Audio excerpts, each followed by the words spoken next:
So guys, it's really simple to do. So this is our default cube. Select the cube, tap to edit mode, enable X-ray mode,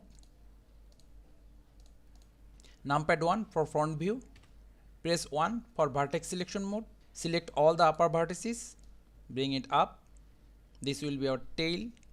Select all the lower vertices, Ctrl plus R for loop cut, single left click, then another left click. Now select all the lower vertices, press S to scale,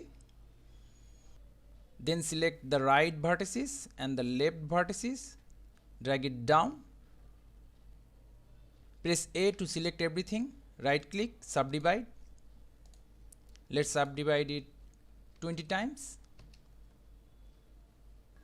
Tap to object mode, select our object, go to modifier tab, then search for displacement modifier, click on new, then click on this icon. Now go to type and select cloud. Let's go to material preview.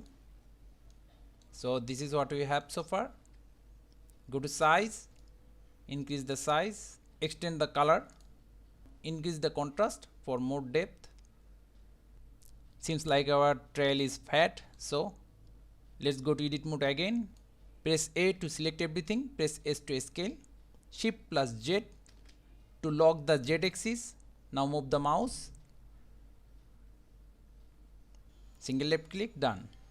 Tap to object mode. Let's adjust the size again. Seems like it's okay. Now select our object again, go to modifier tab, then change the coordinate from local to global.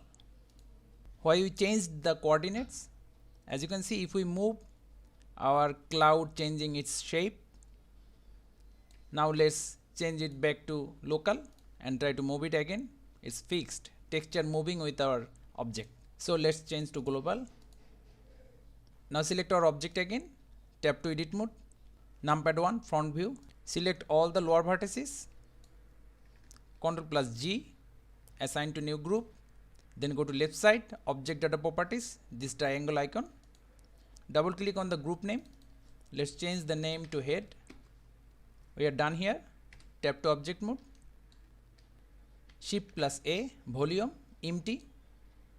This will be our smoke. Select the smoke, go to modifier tab, then search for match to volume. Now select our object. Let's temporarily hide our object. So this is what we have so far. Let's make a smoke path, Shift plus A, curve, Bezier curve.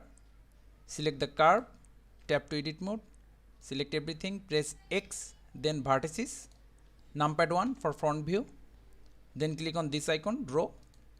Let's draw a line. So this is our path, tap to object mode. Let's unhide our object, select the object, go to modifier tab, then search for curve,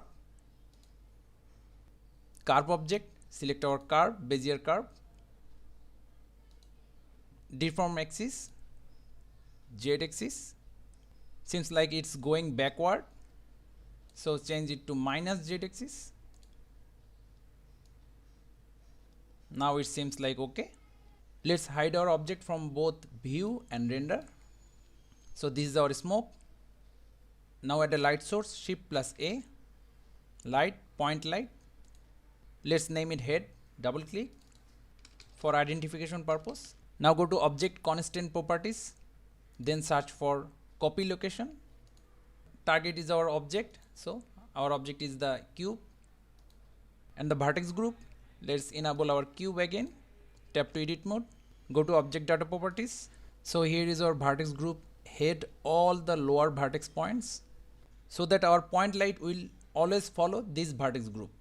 So let's get back to object mode, select the light, object constant properties, vertex group head.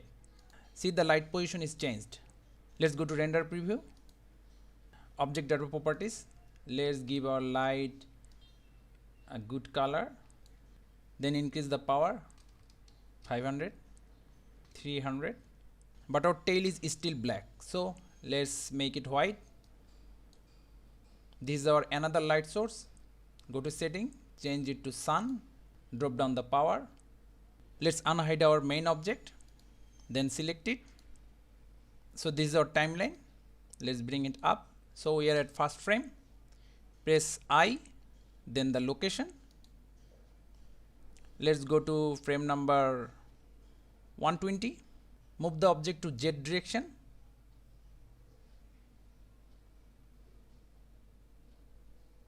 Press I again, then the location. Hide the main cube again. Let's see what we have so far. Let's change the in frame to 120. See, easy realistic smoke trail. And this works for both Eevee and Cycle Engine. Let's change it to Cycle. 32. See, it works for both Cycle and Eevee. So thank you guys, see you on the next tutorial.